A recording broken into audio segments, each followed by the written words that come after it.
Graça e paz e misericórdia, irmãos. Mais uma vez estamos aqui para continuar nosso estudo do livro de Atos. Porção de hoje, continuamos, na verdade, finalizamos o discurso de Estevão. É Atos capítulo 7, versículos do 44 ao 60, finalizando o capítulo. Vamos abrir nossas Bíblias e, quem puder acompanhar, ler juntos. Então, Atos capítulo 7, versículos 44 até o versículo 60. Tabernáculo do testemunho estava entre nossos pais no deserto, como determinara aquele que disse a Moisés que o fizesse segundo um modelo que tinha visto, o qual também nossos pais, com Josué, tendo-o recebido, o levaram, quando tomaram posse das nações que Deus expulsou da presença deles até aos dias de Davi. Este achou graça diante de Deus e lhe suplicou a faculdade de prover morada para o Deus de Jacó. Mas foi Salomão quem lhe edificou a casa. Entretanto, não habita o Altíssimo em casas feitas por mãos humanas, como diz o profeta. O céu é o meu trono, e a terra o estrado dos meus pés. Que casa me edificareis? Diz o Senhor. Ou qual é o lugar do meu repouso? Não foi, porventura, a minha mão que fez todas estas coisas? Homens de dura cerviz, incircuncisos de coração e de ouvidos, vós sempre resistis ao Espírito Santo.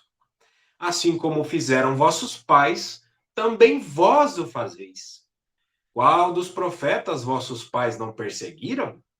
Eles mataram os que anteriormente anunciavam a vinda do justo, do qual vós agora vos tornastes traidores e assassinos. Vós que recebestes a lei por ministério de anjos, e não aguardastes. Ouvindo eles isto, enfureciam-se no seu coração e rilhavam os dentes contra ele. Mas Estevão, cheio do Espírito Santo, fitou os olhos no céu e viu a glória de Deus e Jesus, que estava à sua direita, e disse: Eis que vejo os céus abertos e o Filho do Homem em pé à destra de Deus. Eles, porém, clamando em alta voz, taparam os ouvidos e, unânimes, arremeteram contra ele e, lançando-o fora da cidade, o apedrejaram. As testemunhas deixaram suas vestes aos pés de um jovem chamado Saulo e apedrejavam Estevão, que invocava e dizia: Senhor Jesus, recebe o meu espírito. Então, ajoelhando-se, clamou em alta voz: Senhor, não lhes imputes este pecado. Com estas palavras, adormeceu. Vamos ter mais um tempo de oração. Querido Senhor, mais uma vez nos prostramos diante do Senhor, que é justo, que é santo, que é bom, que é fiel. Ó Senhor, nós nos prostramos, Senhor. Tomamos o nosso lugar, Senhor, diante de Ti e pedimos a Ti, Senhor, tudo o que queremos, Senhor. Toda a nossa existência aqui vai valer a pena quando os céus se abrirem e nós te vermos assim como Estevão te viu, Senhor. Ó Senhor, realiza esse nosso desejo.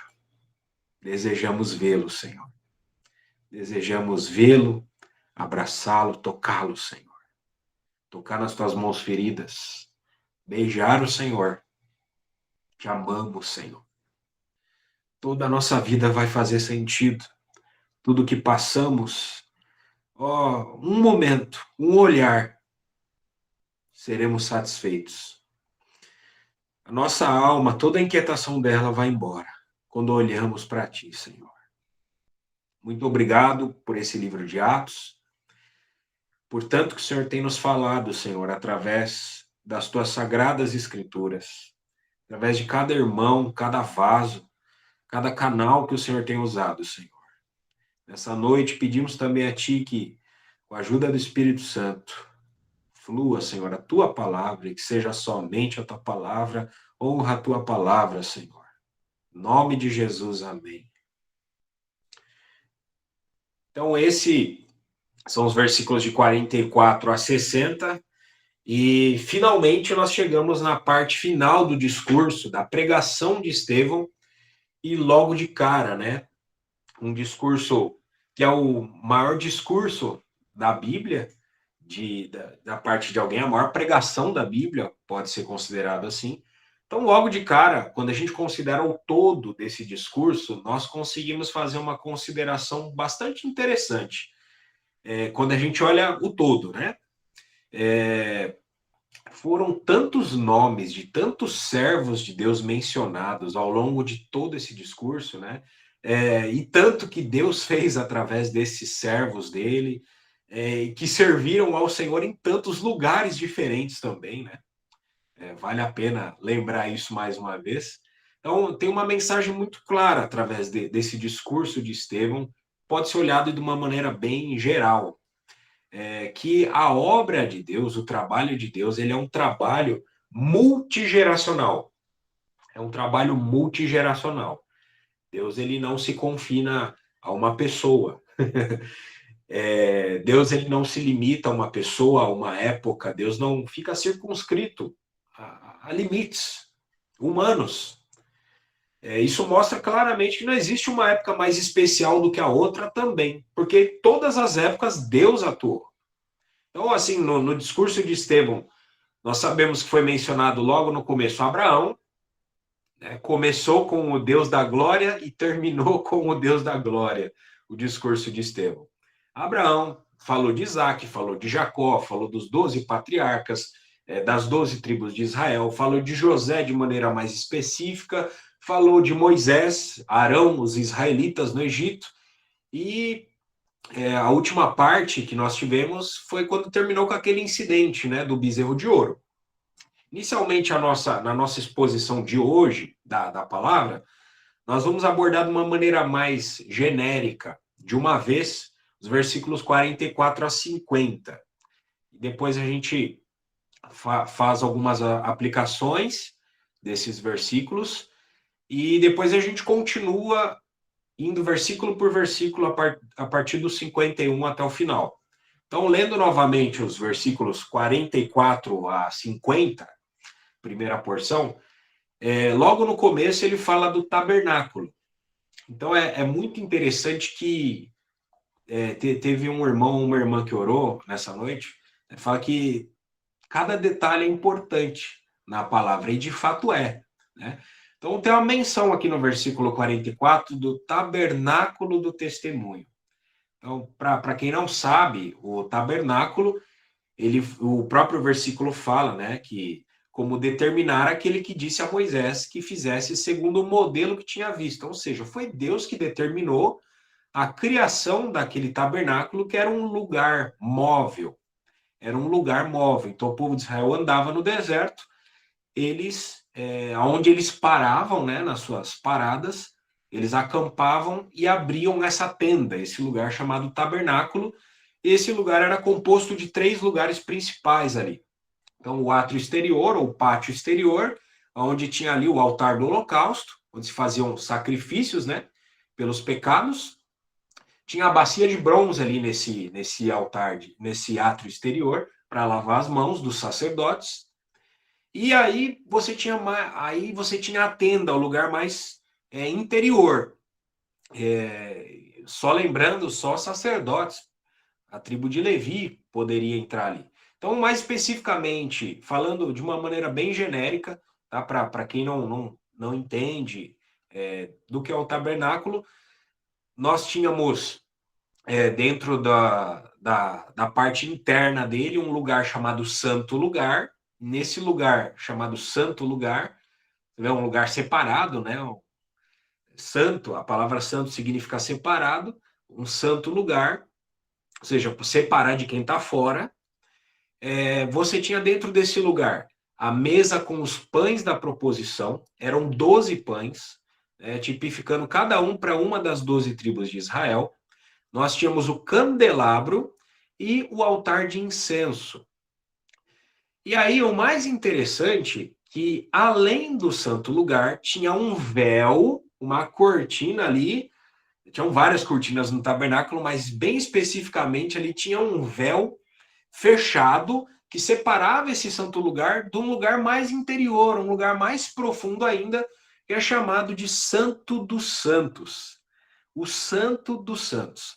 Dentro desse lugar que é o Santo dos Santos, nós tínhamos, né, a Arca da Aliança, e dentro dela tinha a vara de Arão que floresceu, as tábuas da lei, e também tínhamos o maná escondido. E a tampa dessa Arca da Aliança, chamada de propiciatório, tem 2 querubins ali, que eles nem olham um para o outro ali, as asas se cobrem, né? E ali, nesse lugar mais profundo chamado Santo dos Santos, era onde a glória de Deus, era onde Deus aparecia. Só que qual o detalhe que vale a pena mencionar, tem que ser mencionado? Apenas uma vez por ano o sumo sacerdote podia entrar naquele lugar ali, chamado Santo dos Santos. E ainda não sem sangue. Ele entrava lá, aspergia sangue do sacrifício sobre o propiciatório, que é essa tampa da Arca da Aliança, e com risco de vida. Não era algo tão simples assim. Então, é só para contextualizar o que é o tabernáculo, né?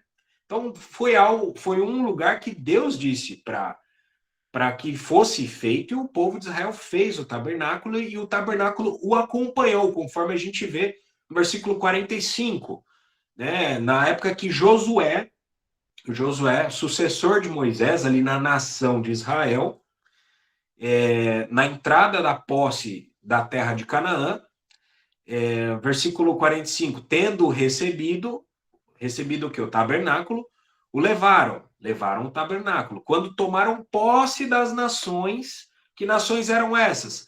Heteus, Ferezeus, Jebuseus, enfim, são várias nações, e haviam gigantes nessas nações, como, por exemplo, Og, rei de Bazã, Jericó.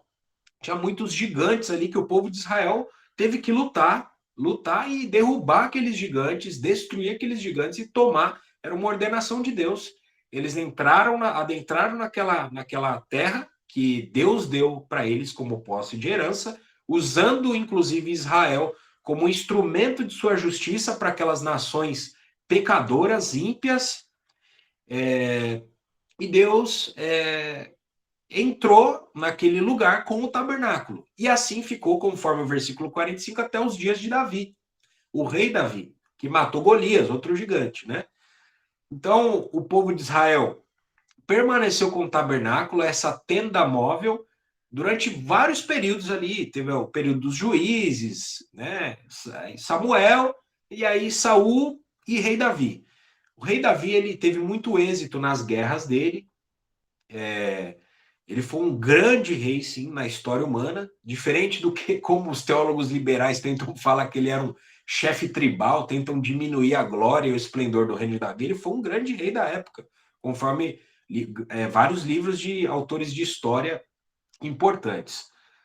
Só que olha que interessante, no versículo 46, este achou graça diante de Deus, Davi, ou seja, o rei Davi, homem segundo o coração de Deus. Ele suplicou a faculdade, ou seja, ele tinha um desejo de prover uma morada para o Deus de Jacó. Davi falava, puxa, eu moro num palácio como esse, a arca de Deus muitas vezes dorme ao relento, essa tenda, puxa, Deus é muito maior que eu e eu moro numa casa muito maior que a dele, né? Ou Davi olhando assim, em termos humanos. E Davi manifestou esse desejo para Deus, só que Deus não permitiu. Deus falou, olha, você é um homem de guerra, tem muito sangue nas suas mãos, então você não vai me edificar essa casa que você quer. Quem vai edificar vai ser seu filho. E isso prova também que a obra de Deus, o trabalho de Deus, ele é multigeracional. Deus não se limita a uma pessoa, a obra dele. Deus não se limita a uma vida, a uma época. Então, versículo 47, foi Salomão quem edificou a casa. Então, o rei Salomão, filho de Davi, fez aliança com vários povos, com vários reis ao em volta. O nome Salomão significa paz. Inclusive, a palavra paz no hebraico significa shalom, que é da onde deriva a palavra Salomão. Então, ele foi um rei de paz, ele teve muita paz, de fato, durante o reinado dele. E ele teve tempo, né, de edificar essa casa, durou um bom tempo de edificar esse templo, que é um tabernáculo aumentado, mais ornamentado, vamos dizer assim, com muito ouro, muitas pedras preciosas e etc. E então foi Salomão quem edificou essa casa, em parceria com várias nações, com muitos funcionários, né, artífices vindo de outras nações para ajudar na construção do templo. Versículo 48, olha só o entretanto aqui. Tudo isso aconteceu, Estevão estava falando, lembrando para o Sinédrio Judaico, tudo isso, lembrando para eles de tudo isso, só que tem um entretanto aqui. Não habita o Altíssimo em casas feitas por mãos humanas, como diz o profeta. Versículo 48. Que profeta é esse? Profeta Isaías, quem quiser acompanhar na fonte primária, vamos dizer assim, está em Isaías capítulo 66, são os versículos 1 e 2. Então, continua aqui, versículo 49, né? O céu é o meu trono e a terra o estrado dos meus pés. Que casa me edificareis, diz o Senhor, ou qual é o lugar do meu repouso? Não foi porventura a minha mão que fez todas estas coisas? Não termina por aí. Vamos fazer algumas considerações, né? Nesse texto de Atos, especificamente hoje, é muito interessante que Estevão ele começou na pregação de hoje começa falando do tabernáculo. Estevão ele já estava falando de várias coisas, mencionando os vários servos de Deus, mas chega a um ponto que ele menciona o tabernáculo. E, de fato, olha, o Espírito Santo ele coloca cada detalhe na Escritura que não pode ser deixado passar batido. Então, é muito importante para esse discurso de Estevão a menção do tabernáculo. Porque o tabernáculo, ele não fala só daquele lugar, né, com todos os utensílios dele e etc. Mas o tabernáculo, ele também fala daqueles que servem nele, ou que oficiavam dentro do tabernáculo. Quem eram essas pessoas que serviam dentro do tabernáculo? Eram os sacerdotes. Então, através disso, ao fazer menção do tabernáculo, Estevão estava falando diretamente daquelas pessoas ali que estavam diante dele, aquelas pessoas do Sinédrio. Porque, assim, sem dúvida alguma, quando aqueles judeus do Sinédrio estavam ouvindo sobre o tabernáculo, eles entendiam todos os detalhes que envolviam todos aqueles serviços naquele lugar, o santuário, né, o tabernáculo. Os judeus entendiam tudo que toca, tudo que tanja ao tabernáculo. Então, Estevão, quando ele falou do tabernáculo, quando ele mencionou, para os judeus a mensagem era muito estampada, era muito clara. Só que para nós que somos gentios, vale a pena contextualizar para a gente chegar nas conclusões apropriadas. Então nós conhecemos a história, né? Depois que o povo de Israel saiu do Egito, eles passaram por algumas estações, né, jornadas, e eles chegaram até o Monte Sinai. E nesse Monte Sinai, Deus falou com eles por meio de seu servo Moisés. E Deus falou algo uma passagem muito significativa para o povo. Deus estava cortejando o povo e Deus falou um desejo do coração dele para aquele povo no deserto, no Monte Sinai. Então, quando Deus fala, vós me sereis reino de sacerdotes e nação santa, Deus estava cortejando a nação de Israel, né? Como a águia guia os seus filhotes. Deus estava cortejando aquela nação. Deus estava amando aquela nação que ele já tinha passado por tantas coisas desde Abraão. Acabaram de sair da escravidão, viram milagres portentosos da parte de Deus Então, esse versículo que eu falei, que Deus os corteja, né? Falando, vós me sereis reino de sacerdotes, nação santa. Está em Êxodo capítulo 19, versículo 6. Ó, que privilégio Deus estava oferecendo àquela nação. Deus não escolheu nenhuma outra nação que existia para esse privilégio que é servi-lo. Deus tinha escolhido Israel. Que privilégio ser sacerdote, uma nação de sacerdotes. Era algo inédito. E o que significa, vamos dizer assim, o que significa ser um reino de sacerdotes? A razão de ser um reino de sacerdotes, ela é apenas uma, né? Toda nação, ela deveria ser de pessoas que servem a Deus, chamados sacerdotes. Ninguém na nação de Israel, vale a pena a gente pensar nisso, ninguém seria uma pessoa comum. Não haveria pessoas comuns em Israel. Toda a nação de Israel seriam sacerdotes, todos seriam sacerdotes. E esse era o propósito que Deus tinha com aquela nação, com a nação de Israel. Então, quando Deus escolheu Israel para ser o seu povo peculiar, Deus estabeleceu esse propósito. Eles deveriam ser diferentes de todas as outras nações que havia. E o que diferenciaria Israel de todas aquelas outras nações era o fato de todos eles serem sacerdotes. Todos os israelitas. Só que nós conhecemos a história, continuando, né? Deus, depois de ter dito para eles que os estabeleceria como um reino de sacerdotes, nação santa, Deus chamou Moisés para subir até aquele monte, a fim de que Moisés pudesse receber os 10 mandamentos, escrito naquelas 2 tábuas de pedra. E Moisés permaneceu naquele monte por um período ali de 40 dias. O número 40 na escritura sempre significa prova. Deus estava os provando ali. Então, o povo, ele se impacientou. A gente conhece a história. O povo, ele não aguentou ficar esperando Moisés ficar ali naqueles 40 dias. O povo ficou impaciente. Moisés demorava para descer do monte. Eles chegaram até Arão e aquela frase, né, conhecida, que eles falaram para Arão: olha, levanta-te, faze-nos deuses que vão adiante de nós. Pois quanto a esse Moisés, já até desprezando Moisés, esse Moisés não sabemos o que lhe terá sucedido. A gente não sabe o que aconteceu com ele pode ter morrido, alguma coisa aconteceu com Moisés. Está em Êxodo capítulo 32, o primeiro versículo 1. Então, mais incrivelmente ainda do que isso, Arão, ele deu ouvidos ao povo e fez um bezerro de ouro.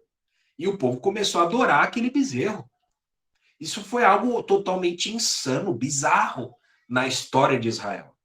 O povo de Israel trocou de divindade como quem troca de calça. Se a gente for parar para pensar, foi algo bizarro. É incrível como isso aconteceu. De maneira tão rápida, de maneira tão leviana, eles trocaram de Deus. Então, se a gente for parar para pensar, puxa, mas e o maná?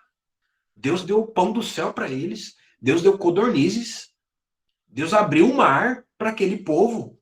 Eles passaram, eles viram esse milagre. Eles viram coisas que nenhuma outra nação viu. Coisas que pessoas da face da terra inteira não viram. Deus tirou água da rocha para eles beberem. Fora os milagres no Egito, as pragas, que afetavam todo o Egito e não afetava eles.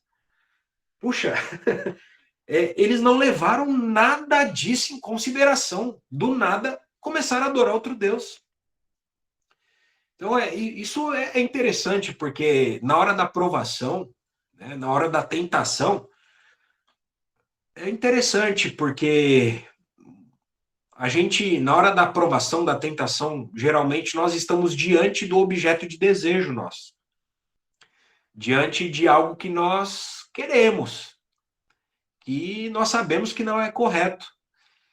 E é nos oferecida uma possibilidade, nesse momento da provação, da tentação, de estabelecer uma balança. O que pesa mais? O que vai pesar mais? É o meu prazer transitório, temporário?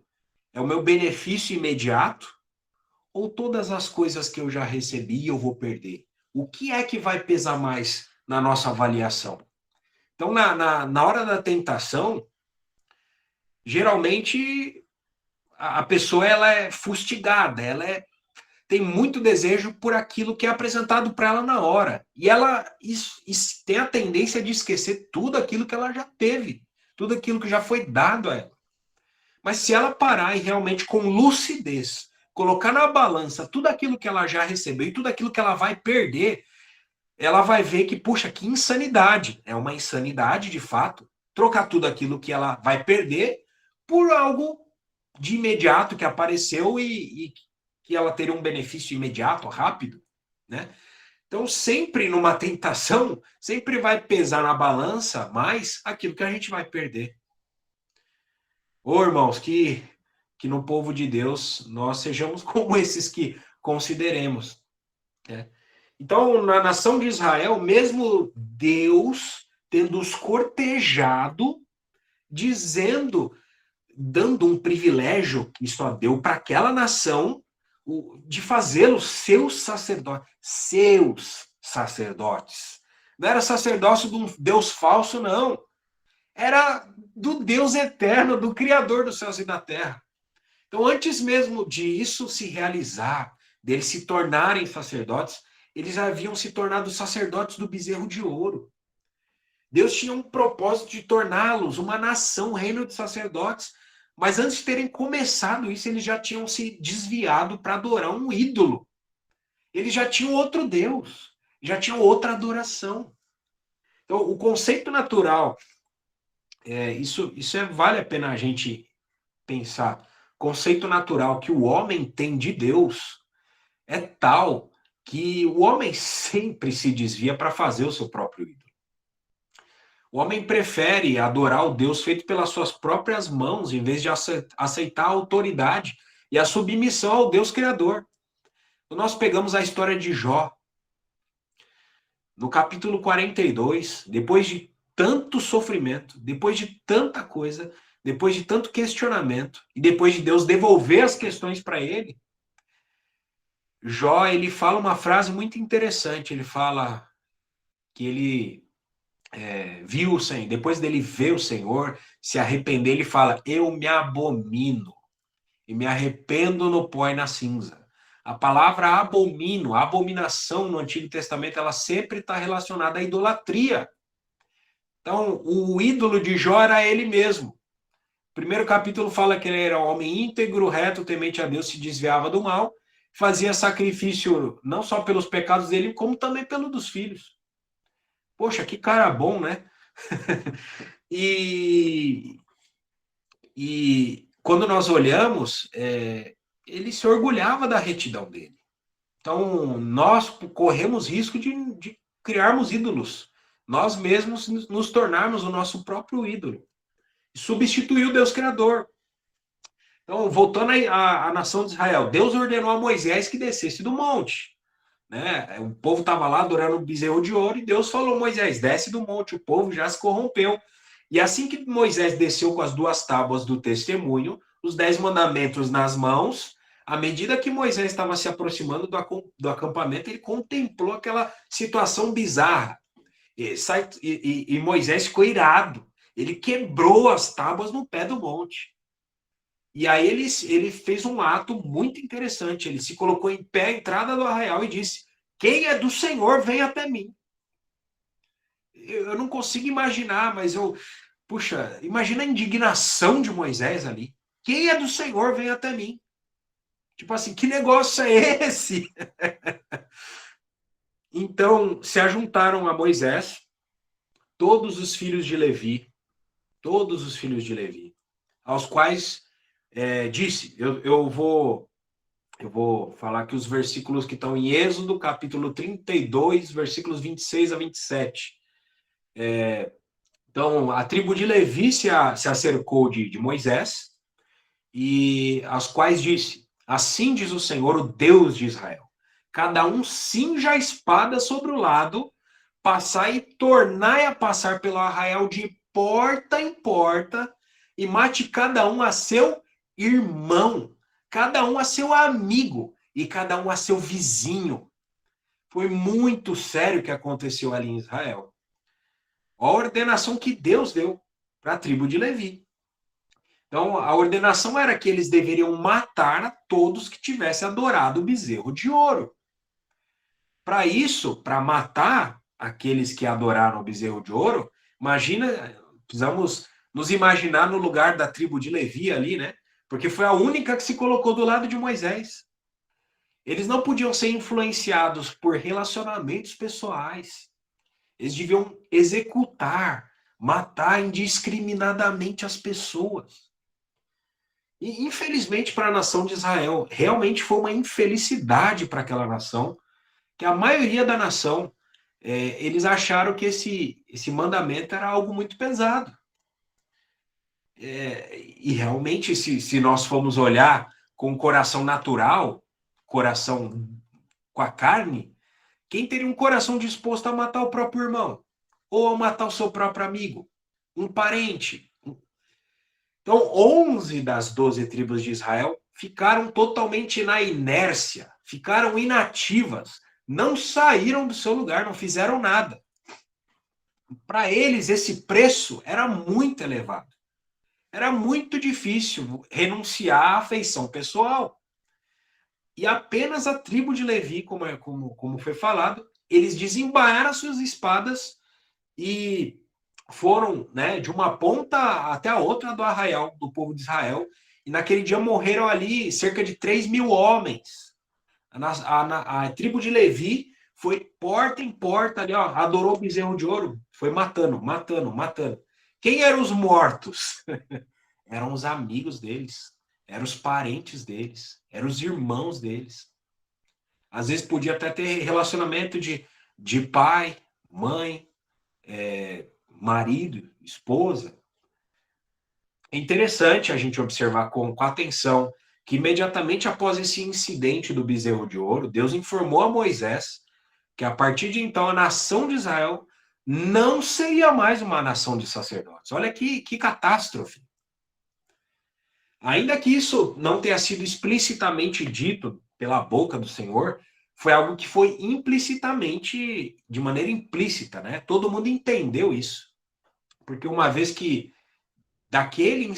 desse incidente do bezerro de ouro em diante, Deus concedeu apenas para a tribo de Levi. Desculpa. Privilégio de ser sacerdotes. Então, aquilo que originalmente havia sido concebido para ser um privilégio e ofício de toda a nação de Israel, acabou se limitando por causa da idolatria do povo de Israel. Então, se limitou apenas à tribo de Levi. Então, a idolatria limita. A idolatria limita. Então, daquele momento em diante, né, quando a gente olha, antes havia o desejo de Deus de que toda a nação fosse um reino de sacerdotes. Do incidente do bezerro de ouro em diante, havia duas classes no povo de Deus. Uma era o povo de Deus em geral, as 11 tribos, e a outra classe eram os sacerdotes de Deus. Tribo de Levi. Então, o plano original de Deus, puxa, cada indivíduo, um sacerdote. Que coisa maravilhosa seria. E o povo e os sacerdotes de Deus seriam apenas uma única coisa. Mas devido a esse fato, né, de que tantos do povo de Israel, das 11 tribos, amaram o mundo e sucumbiram às afeições humanas e foram infiéis a Deus e adoraram a ídolos, né, o bezerro de ouro. Deus teve de separar sacerdote de um lado e povo comum do outro lado. E o nosso Senhor Jesus disse muito bem, né? Quando a gente considera as palavras do nosso Senhor, se alguém não amar ao Senhor, né, mais do que a seu pai, mãe, esposa, filho, irmã, não pode ser meu discípulo. Então, o amor do nosso pelo nosso Senhor tem que estar acima até das nossas afeições pessoais, dos nossos entes queridos. Tem uma frase do irmão Atmani que diz o seguinte: o preço que você está disposto a pagar pelo Senhor é o quanto ele vale para você. Irmãos, se nós formos fazer uma consideração, né, quão poucas pessoas pagam esse preço, quão poucas pessoas preenchem essas condições.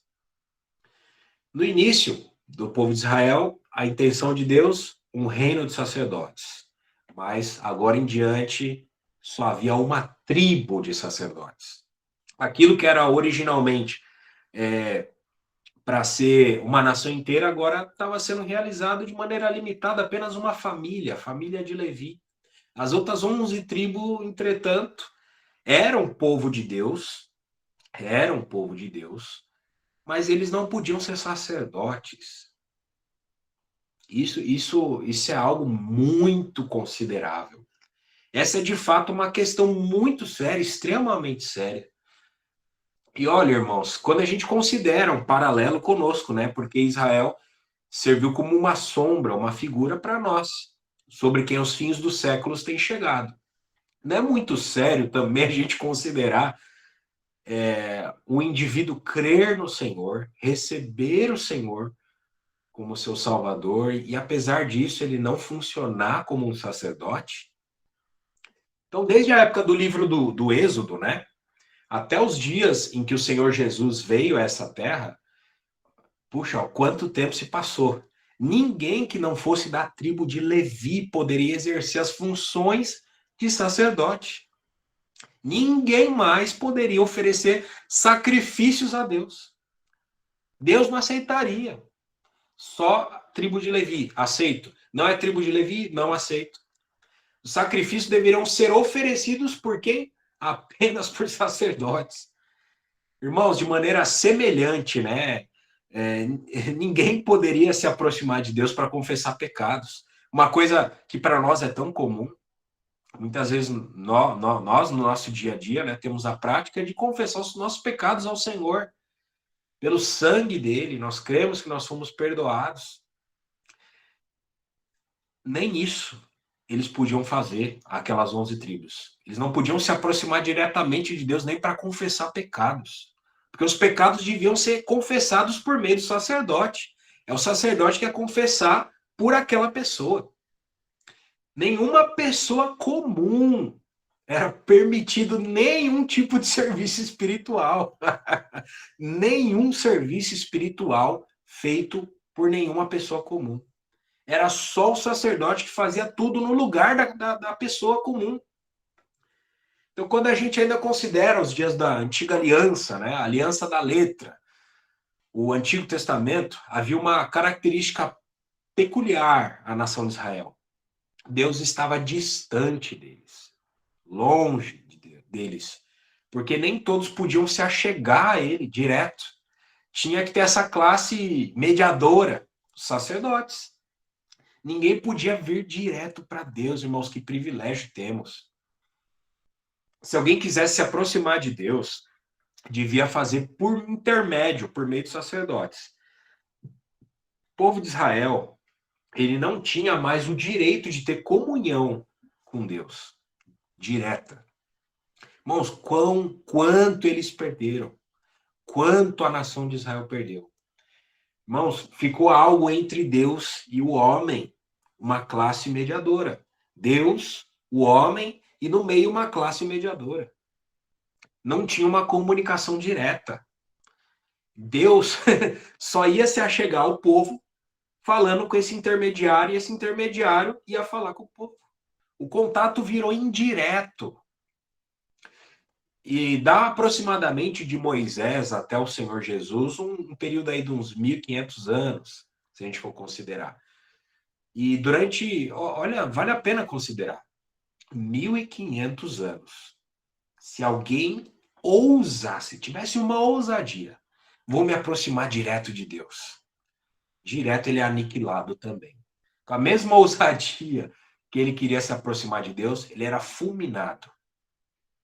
Nós temos casos de Nadab e Abiú, os irmãos lembram a história? Ofereceram fogo estranho, foram mortos.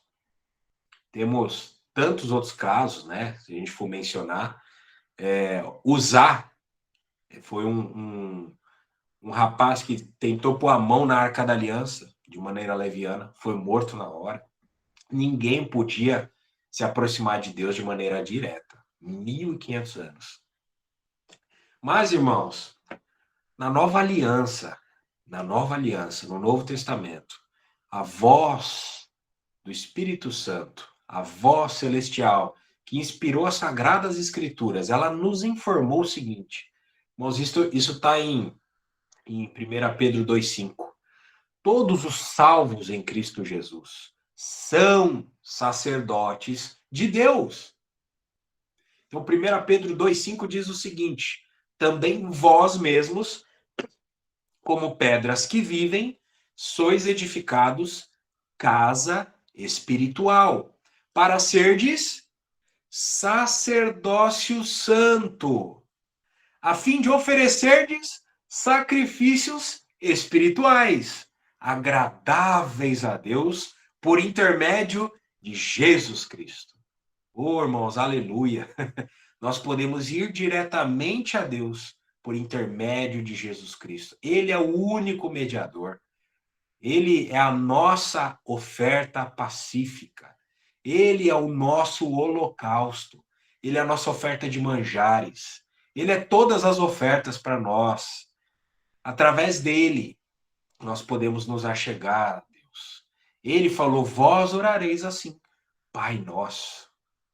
Puxa, irmãos, que privilégio. Podemos orar diretamente ao Pai. Nosso Senhor Jesus nos garantiu isso. E hoje o Espírito Santo está habitando dentro de nós. Então, por aquela promessa que havia sido deixada, né, por 1.500 anos com a nação de Israel, por conta da idolatria, e a idolatria desqualificou a nação de Israel como um todo para ser sacerdote, Deus reconsiderou aquilo na igreja. Deus reconsiderou ter uma nação de sacerdotes na igreja. Então, aquilo que Israel acabou perdendo, a igreja ganhou. O livro de Apocalipse, capítulo 1, versículo 6, diz o seguinte: e nos constituiu reino, sacerdotes para o seu Deus e Pai. Irmãos, nós somos um reino, sacerdotes para seu Deus e Pai. Oh, irmãos, que santo privilégio. A igreja é, portanto, o quê? Um reino de sacerdotes. Por isso, irmãos, quando nós falamos, você pertence à igreja, então você também é um sacerdote. E o que se implica para nós? O que implica para nós, né? O fato de nós sermos sacerdotes. Irmãos, isso implica algo muito sério, que isso implica que toda a nossa ocupação principal, aquilo que deve ter a preeminência nas nossas vidas, é o nosso serviço ao Senhor. Deus nos deu o privilégio de sermos seus sacerdotes. Isso implica o quê? Que aquilo que deve ter preeminência na nossa vida é servir ao Senhor. Irmãos, isso significa o seguinte: se você é um médico, um advogado, um empresário, um faxineiro, um professor, um aposentado, nenhuma dessas funções é a mais importante da sua vida. Elas se tornam secundárias. Elas se tornam um meio de sustento.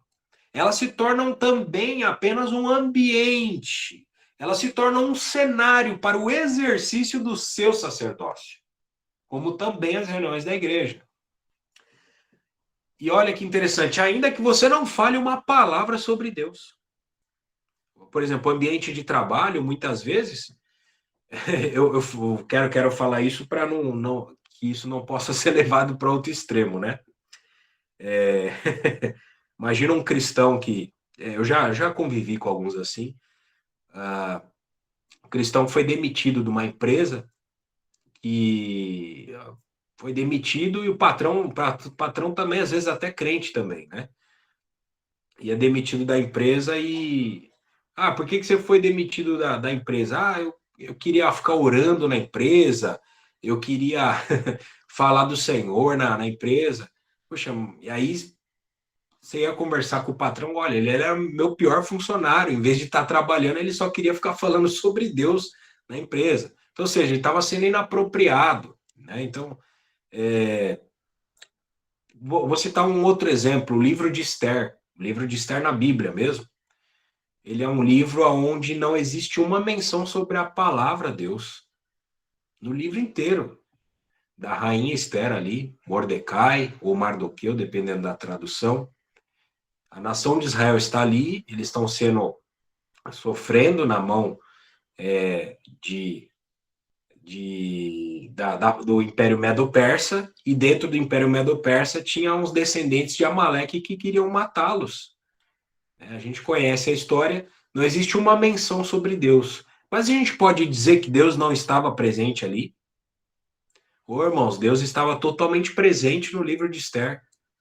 Ainda que ele não foi proclamado da maneira explícita, ele era vivido. Deus era vivido ali por aquelas pessoas, pela rainha Esther, por Mordecai. Quanto exemplo eles não mostram para nós.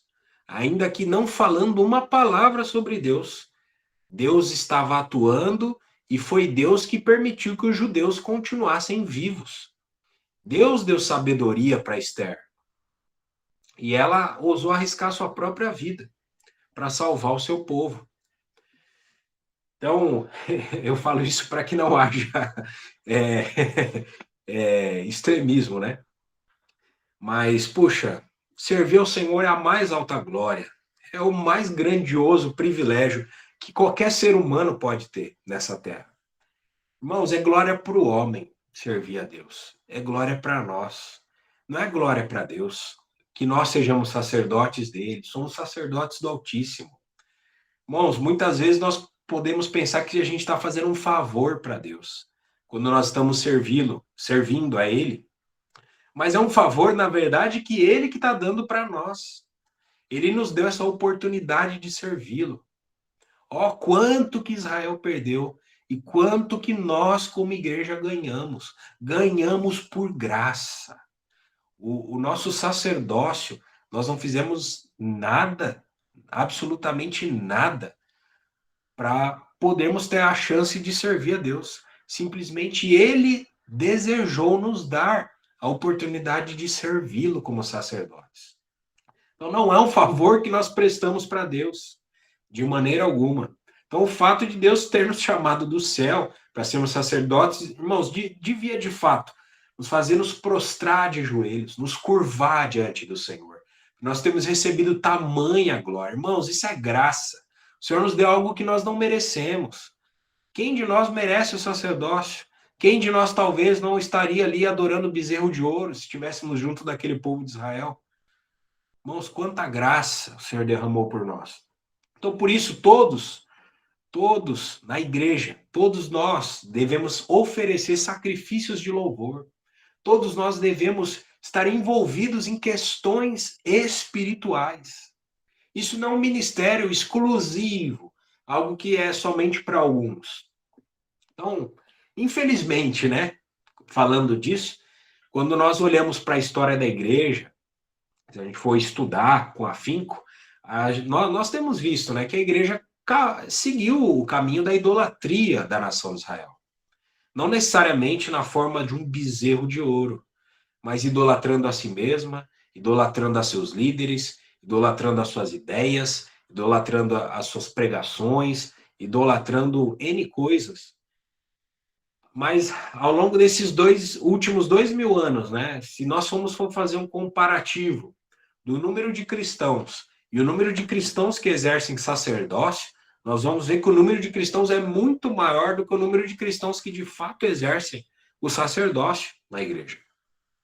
Então nós também vemos que na igreja acabou se interpondo uma classe mediadora. Se interpôs, claro que de maneira clandestina, ilegal. Algo que fez uma separação entre sacerdotes e os demais crentes no Novo Testamento. Irmãos, isso é algo que nós não podemos permitir na nova aliança. Como nós fazemos isso? Servindo ao Senhor. Todos servindo ao Senhor. Nós não podemos aceitar isso. Nós não podemos aceitar esse quadro acontecer conosco. Nós não podemos aceitar que apenas alguns poucos gerenciem as coisas espirituais para nós podermos viver ocupados com as coisas do mundo. Então, por que isso acontece, né? Por causa do amor ao mundo, por causa da idolatria, por causa da igreja não entender que a sua vocação é a vocação celestial. O amor ao mundo nos aprisiona aqui. O amor ao mundo, ele nos leva a amar de tal maneira as coisas dessa terra que o serviço ao Senhor se torna algo secundário para nós, em vez de ter a preeminência. O nosso Senhor falou, né? Não podeis servir a dois senhores. Irmãos, nós precisamos lidar com os ídolos. O apóstolo João falou muito sobre isso, né, nas suas epístolas. Assim como a tribo de Levi pagou o preço, eles não consideravam preciosa a sua afeição pessoal. Eles consideravam mais precioso do que as suas afeições pessoais o Senhor que os chamou para ser sacerdotes. Então, eles foram considerados dignos do sacerdócio. Então, irmãos, mais uma vez falando sobre sacerdócio, quão maravilhoso é o sacerdócio. Tem um cântico antigo, eu não lembro o irmão que o escreveu, fala: quão bendito o sacerdote, tudo a ele é o Senhor, casa, veste, alimento, porção superior.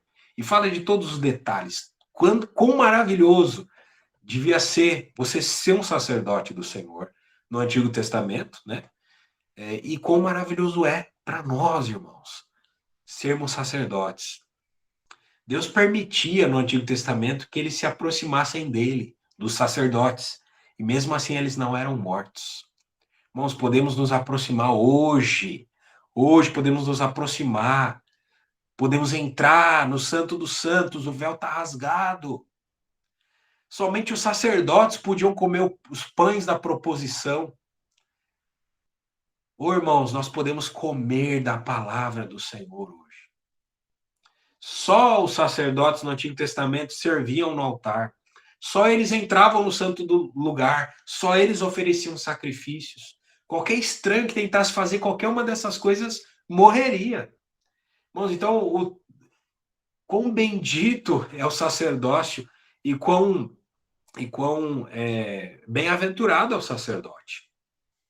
Agora, voltando a falar do tabernáculo, além da questão do sacerdócio, ele também nos fala sobre a sua multiplicidade de itens. No tabernáculo a gente tinha cortinas, tinha as varais, tinha argolas, utensílios ali de pedras, as vestes do sacerdote. Eram inúmeros itens dentro do tabernáculo. Todos esses itens falam para nós de Cristo. Todos eles têm função.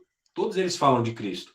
O apóstolo Pedro, ele comparou o seu próprio corpo na sua segunda epístola a um tabernáculo, quando ele disse: porquanto estou consciente de que em breve deixarei este tabernáculo, como nosso Senhor Jesus já me revelou. Pedro falou isso na sua segunda epístola. Então, existe uma comparação com o tabernáculo e o corpo. Quando nós olhamos para o Evangelho de João, capítulo 1, versículo 14, é falado que o Verbo eterno de Deus, o Logos de Deus, tabernaculou entre nós. Ele armou a sua tenda entre nós, essa tenda móvel, que era o seu corpo humano. Irmãos, e hoje nós somos o corpo de Cristo nessa terra. Irmãos, nós podemos dizer que, de fato, existem alusões, né, de que o tabernáculo ele é um corpo. As Escrituras dizem que o nosso corpo também é santuário do Espírito Santo. Então, a aplicação disso é muito óbvia, né, irmão? Se nós somos corpo de Cristo, assim como aquele tabernáculo, todos temos função. A argola no tabernáculo, ela tinha função. Tinha os varais, tinham função. As cortinas tinham função. Né? Tudo tinha função dentro do tabernáculo e tudo falava de Cristo. Então, irmãos, todos nós, a semelhança desses utensílios do tabernáculo, todos nós temos função dentro do corpo de Cristo, independente de qual utensílio nós sejamos, irmãos. Independente de qual utensílio nós sejamos, nós somos úteis ao Senhor. O Senhor nos tornou úteis, nós éramos inúteis. Nós temos utilidade para Deus. O apóstolo Paulo deixa mais clara essa questão nas epístolas dele, quando ele fala que Deus distribui os diversos dons na igreja, né? Irmãos, os dons são diversos. Deus, ele não deu um dom só para o corpo. Ah, todo mundo é apóstolo, todo mundo é profeta, todo mundo é evangelista. São diversos dons. Para que justamente um dependa do outro, assim como o corpo humano. O pâncreas tem uma função, os rins têm outra função, os pulmões, o coração, o cérebro, tudo tem função, tudo precisa um do outro. E no corpo, né, assim como no corpo humano, no corpo de Cristo, nós não podemos menosprezar a nossa função. Muitas vezes nós menosprezamos, nós achamos que o nosso serviço, a nossa função não tem muita importância. Nem a dos outros. Às vezes a gente menospreza a nossa e muitas vezes a gente menospreza a função dos outros. Ô, irmãos, precisamos considerar os outros úteis também. Mas a gente também pode incorrer num erro, né? Paulo fala, a gente desejar a função do outro. Ô, irmãos, fazer qualquer uma dessas coisas prejudica a todos. Então, todos nós temos função. Nós falamos de Cristo. Somos úteis ao Senhor. Então, agora voltando a falar de Estevão, né? Ainda no versículo 44, o primeiro versículo, quando ele toca na questão do tabernáculo e do templo, Estevão ele não estava depreciando nenhum dos dois, não. Ao contrário disso, Estevão afirmou que o tabernáculo ele foi construído de acordo com a maneira que Deus mandou. E o argumento de Estevão para isso era de que o tabernáculo e o templo, né, falando dos dois, eles não foram edificados com o propósito de confinar Deus a um espaço geográfico, como nós temos falado, né? O próprio rei Salomão, na dedicação do templo, disse o seguinte: mas de fato habitaria Deus na terra? Eis que os céus e até os céus dos céus, como foi orado aqui nessa reunião, até os céus dos céus não te podem conter, quanto menos esta casa que eu edifiquei. Essa oração de Salomão está em 1 Reis 8, 27. O templo que tinha sido dado para ser uma bênção para aquele povo se tornou uma maldição para o povo de Israel. Em vez de ser um meio, o templo se tornou um fim. O povo de Israel passou a adorar o templo, no lugar de adorar a Deus. Eles pensaram que Deus fosse como se fosse uma divindade tribal, que vivia lá, confinada em Jerusalém, confinada naquele lugarzinho específico, o templo. E não perceberam o quê? Que Deus é transcendente. Deus é transcendente. Ele transcende, ele vai além. Então o povo ele tinha terminado com um Deus judeu em Jerusalém, em vez de ter um Deus para todos os homens, para todas as nações, o desejado de todas as nações, né? A morada do Senhor era todo o universo. E Estevão ele citou isso logo em seguida, como a gente falou, Isaías 66, versículos 1 e 2. Eu falei da fonte primária, é muito interessante a gente considerar ela agora. Assim diz o Senhor, eu estou acelerando aqui por causa do tempo, tá, irmãos? Assim diz o Senhor, o céu é o meu trono e a terra o estrado dos meus pés. E casa me edificareis vós? E qual o lugar do meu repouso? Porque a minha mão fez todas estas coisas. Estevão, ele citou até aí. Mas se nós pegarmos o texto de Isaías 66, 1 e 2, tem a continuação desse versículo 2. E todas vieram a existir, diz o Senhor. Mas o homem para quem olharei é este, o aflito e abatido de espírito, e que treme da minha palavra. Ô, irmãos, esse trecho que foi omitido é muito importante, muito significativo. Estevão, ele omitiu essa parte do final do versículo, essa segunda parte do versículo 2. Só que, para aqueles judeus que estavam ouvindo o discurso de maneira sequencial e viram Estevão citar esse texto do profeta Isaías, eles o conheciam, o texto inteiro. Então, é aquela frase, né? Para bom entendedor, meia palavra basta. Então, os judeus que estavam ali no Sinédrio, eles entendiam o versículo inteiro. Então, eles sabiam bem o significado, eles conheciam bem o restante daquele trecho de Isaías. Então, o sentido que Estevão estava indicando quando ele mencionou esse trecho de Isaías, o trecho inteiro, versículo 1 e 2, incluindo a parte omitida, era que o Senhor ele estava buscando uma habitação espiritual no espírito do homem, conforme fala essa parte omitida.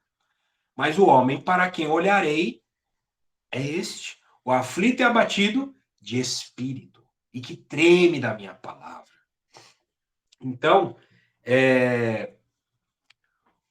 o Estevão estava falando de maneira muito clara para aqueles judeus. Deus queria uma habitação espiritual no espírito do homem. Então, a mensagem de Estevão para aqueles judeus era muito nítida, muito clara. O serviço mediador que eles faziam através do templo já não era mais necessário. Irmãos, conseguiram captar isso? Todo o discurso do tabernáculo, a menção do templo e logo em seguida Estevão falando que Deus não habita em lugar feito por mãos humanas. Quando Estevão cita isso, essa passagem de Isaías, Estevão estava querendo dizer em outras palavras o seguinte: Deus não habita, Deus não está confinado aqui, Deus é o Deus de toda a terra e vocês estão demitidos. Em outras palavras, vocês estão demitidos. Vocês já não são mais necessários. Irmãos, não somente eles, mas o local de trabalho deles também não era mais necessário. Bom, sem dúvida é muito difícil ouvir aquilo. Aquilo deve ter doído demais neles. Irmãos, quem gosta de ouvir que você não é mais necessário?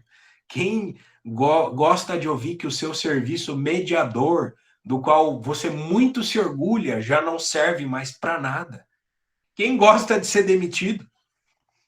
Então, continuando, agora vamos ler o versículo 51 para dar continuidade aqui.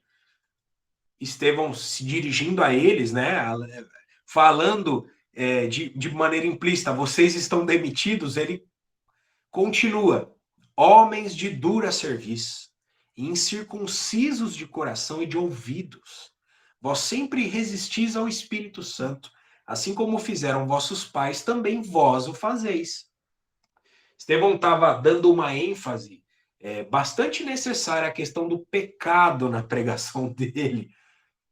Então, Estevão, ele de fato acusou eles de serem homens de dura cerviz, incircuncisos de coração e de ouvido. Estevão estava apontando os pecados deles. Então, irmãos, puxa, isso é muito significativo, porque Estevão, se fosse um pregador moderno, tivesse nos nossos dias, ele definitivamente não seria contratado por nenhuma igreja moderna para ser nenhum pastor. Estevão não estava lá falando para aqueles judeus um discurso motivacional. Estevão não estava ali dizendo frases de efeito que a gente costuma ouvir por aí, né? Oh, vocês do Sinédrio são especiais. Deus tem um propósito na vida de vocês. Você é um campeão. Estevão não estava falando nada disso. Muito pelo contrário. Ele claramente falou do pecado. Vocês estão pecando. E ele confrontou aqueles judeus dizendo que eles cometeram esses pecados. Que eles eram culpados. Isso mostra... E esse versículo, ele também fala, versículo 51, além de Estevão confrontá-los na questão do pecado, esse versículo mostra claramente que a pessoa do Espírito Santo pode ser resistida. O Espírito Santo foi resistido neles. Eles resistiram o Espírito Santo. O Espírito Santo ele é muito gentil. Deus não nos força a nada. Nós não somos bonecos. Deus só entra até onde permitimos. O Senhor é cavalheiro. Então o Espírito Santo ele pode ser resistido. Irmãos, resistir, de que maneira eles resistiram ao Espírito Santo? Eles não deram ouvidos à palavra inspirada por Deus por meio dos profetas. Estevão citou o profeta Isaías. Eles não deram ouvidos à palavra inspirada pelo Espírito Santo no profeta Isaías.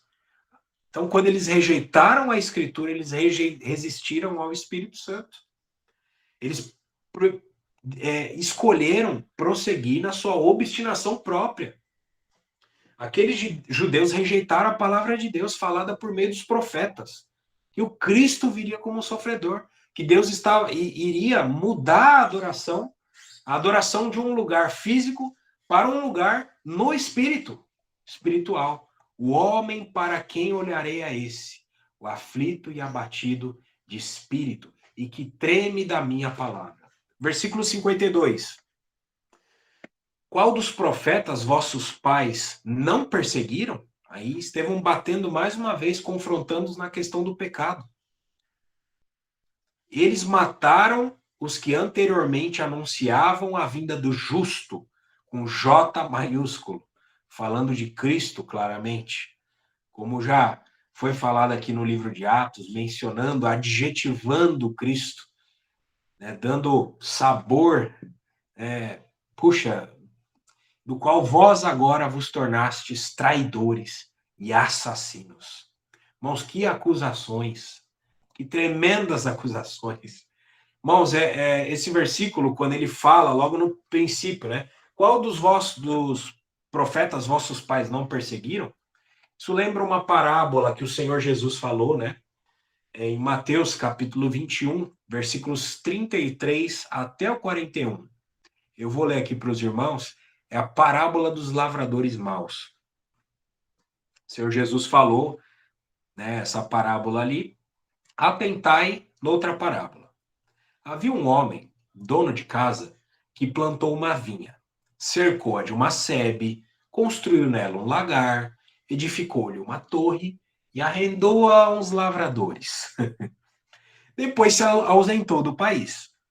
Ao tempo da colheita, enviou seus servos aos lavradores para receber os frutos que lhe tocavam. E os lavradores, agarrando os servos, espancaram a um, mataram a outro e a outro apedrejaram. Enviou ainda outros servos em maior número e trataram-nos da mesma sorte. E por último, irmãos, enviou-lhes o seu próprio filho, dizendo: a meu filho respeitarão. Mas os lavradores, vendo o filho, disseram entre si: este é o herdeiro, ora, vamos, matemo-lo, e apoderemo-nos de sua herança. E agarrando-o, lançaram-no fora da vinha e o mataram. Quando, pois, vier o senhor da vinha, que fará aqueles lavradores? Responderam-lhe: fará perecer horrivelmente esses malvados, e arrendará a vinha a outros lavradores, que lhe remetam os frutos nos devidos tempos. Essa parábola que o nosso Senhor Jesus falou, ela explica muito bem esse versículo 52, né? Versículo 53, capítulo 7 de Atos. Vós que recebestes a lei por ministério de anjos e não a guardastes. Ou seja, eles receberam a lei e ainda Estevão estava acusando eles de não guardarem a própria lei. A própria lei que ele estava acusando Estevão de não guardar, Estevão os acusou que eles mesmos não estavam guardando a lei. Eles estavam acusando Estevão de fazer algo que nem eles estavam fazendo. Então, no versículo 53, quando fala na primeira parte, recebestes a lei por ordenação dos anjos, o vocábulo grego ali, para a palavra ordenação, ela é um substantivo. É um verbo do mesmo radical que está usado em Gálatas 3,19. É um versículo interessante que ele ajuda a explicar um pouco esse significado. Então, em Gálatas 3,19, a tradução ali é promulgar, traduzido por promulgar. Eu vou ler aqui Gálatas 3,19, tá? Qual, pois, a razão de ser da lei? Foi adicionada por causa das transgressões, até que viesse o descendente a quem se fez a promessa, e foi promulgada por meio de anjos, pela mão de um mediador. Então vamos seguir adiante, versículo 54. Ouvindo eles isto, são muitas acusações que Estevão fez a eles. Ouvindo eles isto, enfureciam-se no seu coração e rilhavam os dentes contra ele. Então, esse vocábulo grego do versículo 54, que é traduzido como enfureciam-se, significa ser totalmente cerrado. Ou seja, um coração que estava totalmente fechado. Coração totalmente fechado aos olhos humanos. Aos olhos humanos, a gente olha, né, a pregação de Estevão, ela estava sendo um fracasso. Ele, se a gente olhar como uma pregação, aquilo ali estava sendo um fracasso total. Aparentemente, Estevão não estava conseguindo obter o objetivo dele. Não estava convertendo nenhuma pessoa. Pedro foi, pregou 3.000 almas.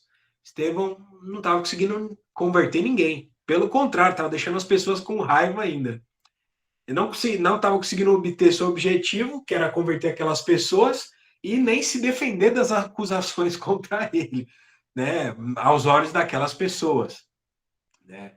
Então, Estevão confrontou com grande vigor aqueles homens, né, que haviam matado Jesus, os mesmos que haviam matado Jesus. Irmãos, a consciência daqueles homens claramente estava cauterizada. Né? Então, em vez de eles demonstrarem arrependimento, que deveria ser o correto, um coração de carne, um coração contrito, se arrependeria diante daquilo. No mínimo, puxa, vou considerar o que você está falando. Mas não. Ao invés de arrependimento, eles rilham os dentes e apanham pedras para cometer mais um crime. Então, irmãos, é interessante a gente considerar isso, né? Que sempre quando nós pregamos a palavra de Deus, nem sempre a gente vai ter rostos alegres, nem sempre nós vamos ter pessoas gentis nos olhando. Então, vai ter pessoas muitas vezes que vão ficar furiosas com o evangelho. Por mais educado, mais polido, mais gentil, mais claro que você seja na tua exposição, o evangelho ele sempre vai provocar reações para o homem natural que o homem natural não entende as coisas do Espírito de Deus. Então, vai provocar reações adversas no homem natural. A palavra de Deus fala que a carne ela milita, ela faz oposição ao Espírito. Então, prosseguindo, versículo 55 agora. Mas Estevão, cheio do Espírito Santo, fitou os olhos nos céus e viu a glória de Deus e Jesus que estava à sua direita. Irmãos, que versículo maravilhoso. O vocábulo grego ali, quando fala cheio, é pleres, né? É uma forma adjetivada de pleró. Então, estava falando que Estevão ali ele estava cheio do Espírito Santo interiormente. Ele estava cheio interiormente. Ele se encheu do Espírito interiormente. Então, isso vale a pena a gente considerar também, né? Falando junto com o versículo anterior, Estevão estava cheio do Espírito Santo, mas nem por isso o Sinédrio acreditou na pregação dele. E nem Saulo, que estava ali presente. Muitas vezes, irmãos, nós podemos pensar, né? Que se a gente estiver cheio do Espírito Santo, multidões vão se converter. Mas não necessariamente. A gente vê um exemplo aqui. Estevão estava cheio do Espírito Santo, tinha 71 anciãos ali diante dele, que mesmo diante de alguém cheio do Espírito Santo, pegaram pedras para atacar nele. Irmãos, isso significa o quê? Não devemos ser cheios do Espírito Santo? De maneira alguma. A ordem do Senhor é enchei-vos do Espírito. Enchei-vos do Espírito. É uma ordem de Deus para nós, está no livro de Efésios, né? Mas mesmo sendo cheios do Espírito Santo, nós podemos morrer, assim como Estevão, e não ver os resultados exteriores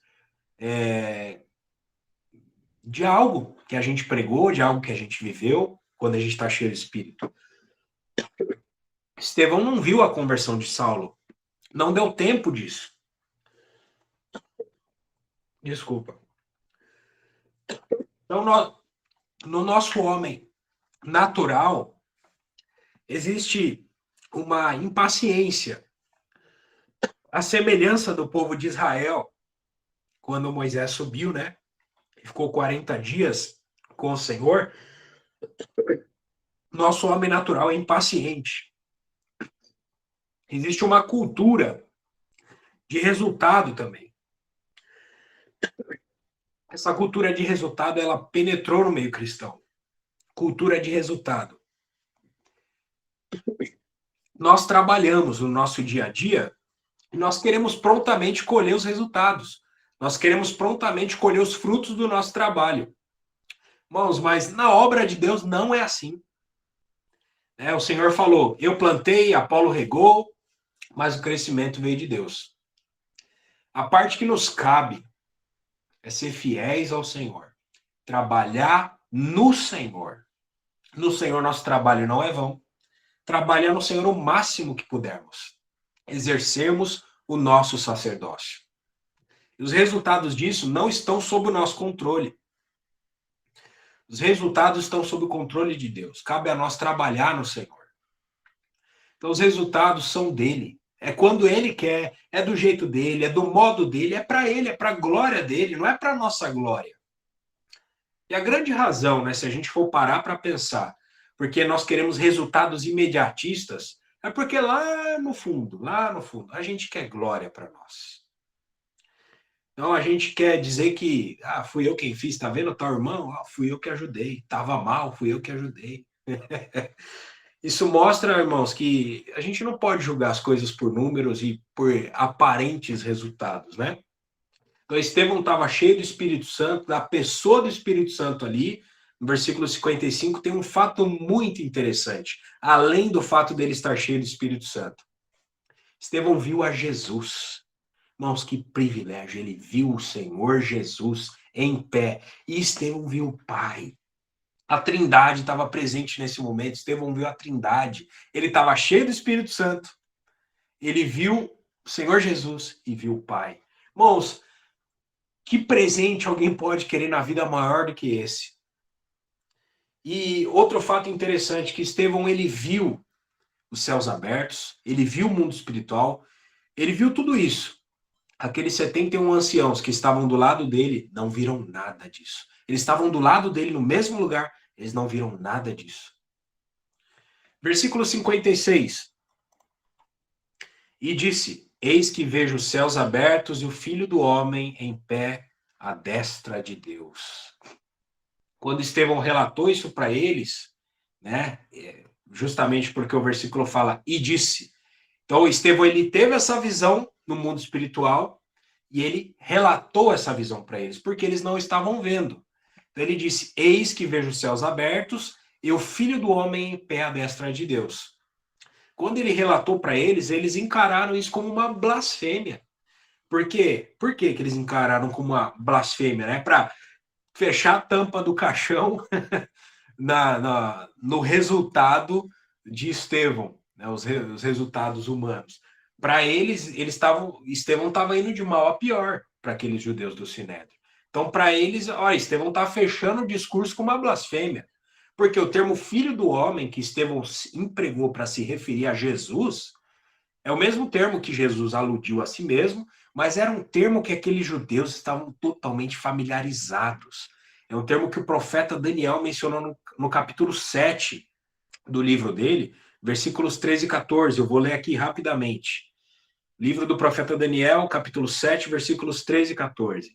Eu estava olhando nas minhas visões da noite, e eis que vinha com as nuvens do céu um como filho do homem, e dirigiu-se ao ancião de dias, e o fizeram chegar até ele. Foi-lhe dado domínio e glória e o reino, para que os povos, nações e homens de todas as línguas o servissem.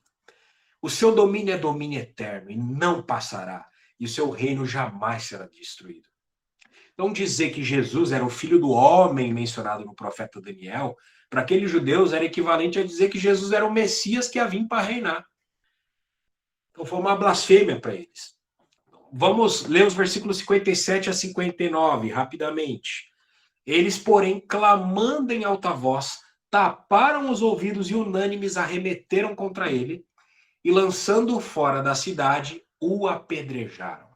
as testemunhas deixaram suas vestes aos pés de um jovem chamado Saulo e apedrejavam Estevão, que invocava e dizia: Senhor Jesus, recebe o meu espírito.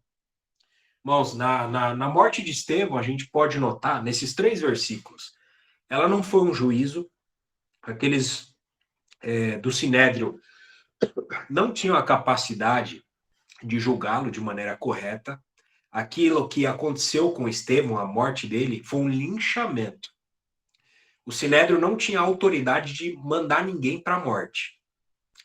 E só o Império Romano, naquela época, tinha essa autoridade. Então, o que matou Estevão foi, de fato, uma explosão de ira daquelas pessoas, do Sinédrio, que escutaram um discurso que os fez ficar com ódio. E os judeus estavam submetidos aos romanos, eles não podiam mandar matar. Mas eles não aguentaram de tamanho ódio as palavras de Estevão, e eles o lincharam e o apedrejaram. Versículo 60, último versículo. Então, ajoelhando-se, clamou em alta voz: Senhor, não lhes imputes este pecado. Com estas palavras, adormeceu. Irmãos, a ação de Estevão, quando ele perdoou os inimigos dele, é bastante significativa. Claro, primeiramente porque se assemelha ao que o Senhor Jesus fez na cruz, perdoando aqueles que lhe faziam mal, mas, puxa, quando paramos para considerar, boa parte daqueles judeus, por mais que o ódio deles os cegava, e eles estavam cegos em si mesmos. Eles tinham e aquelas testemunhas ainda, né, o capítulo 6 de Atos, fala que alguns tinham sido contratados para ser falsa testemunha contra Estevão. Então, irmãos, e ainda a gente olhando o ódio deles, a característica do ódio deles, claramente a gente vê que eles estavam energizados ali pelo príncipe da potestade do ar, que estava desfilando o ódio dele contra o Senhor através de Estevão. Ferindo Estevão, ele queria ferir o Senhor. Então, Estevão, que discerniu o mundo espiritual abriu para Estevão, ele conseguiu olhar para aquelas pessoas com compaixão. Irmãos, quão isso é difícil. Quão é difícil nós beijarmos as mãos que nos oprimem, que nos perseguem, no nosso dia a dia mesmo. Muitas vezes um patrão carrasco. Irmãos, puxa, Estevão, ele conseguiu pedir perdão para aquelas pessoas. Estevão viu, ele olhou para aquelas pessoas com compaixão e viu que elas estavam sendo enganadas, consumidas por um zelo sem entendimento. Eles eram vítimas, no fundo. Então, irmãos, quando nós olhamos para Estevão, fazendo a reflexão aqui final, né? Puxa, que grande homem de Deus. Que grande homem de Deus. Que pregação maravilhosa, né? Embora aparentemente não teve resultado algum, ela tornou essa pregação dele o matou. Irmãos, mas quando paramos para considerar Estevão, né, de maneira ampla, muitos falam, puxa, Estevão, um grande homem de Deus. Mas, irmãos, podemos considerar, Estevão era apenas um diácono. Estevão era apenas um diácono. Mas, apesar disso, ele ocupou as páginas da Bíblia muito mais que muitos apóstolos, sacerdotes, reis, profetas. Irmãos, Alexandre o Grande, ele não tem uma página na Bíblia. Estevão tem 2 capítulos. Irmãos, e olha só, a função de um diácono. O que era a função do diácono? Era alguém escolhido para administrar questões sociais da igreja, distribuir alimento para as viúvas. Irmãos, Estevão era um diácono, apenas um diácono. E ele se destacou mais do que um apóstolo. Irmãos, fala muito conosco. Deus, ele pega 5 pães e 2 peixinhos. Deus pega pouco. Às vezes a gente se considera pouco. Mas Deus, por meio da nossa mão, por meio do pouco que nós temos a oferecer para Deus, às vezes a gente menospreza o que a gente tem para Deus. Mas esse pouco, 5 pães e 2 peixinhos, Deus pode fazer muito com isso. quanto Estevão se destacou. Irmãos, Deus pode fazer tanta coisa por meio da nossa vida, independentemente da nossa função, independente da nossa escolaridade, do nosso patamar social, das nossas riquezas. Nós podemos ser maiores para Deus, de fato, do que os rótulos que a gente recebe aqui nesse mundo, do que as nossas funções. Irmãos, que apóstolo, quantos apóstolos tiveram esse privilégio de ver a Trindade, céus abertos? Estevão teve. Irmãos, tanto se diz a nosso respeito, né? Nós podemos ser maiores do que o que dizem a nosso respeito. Estevão, o diácono, ele foi um diácono. Ele viu a glória de Deus, ele viu o Senhor Jesus, ele teve o privilégio de ser o primeiro mártir na história da igreja. Irmãos, que privilégio, que privilégio. Irmãos, graças ao Senhor. Termino aqui, irmãos. Desculpem pelo tempo. Senhor os abençoe. Em nome de Jesus. Amém.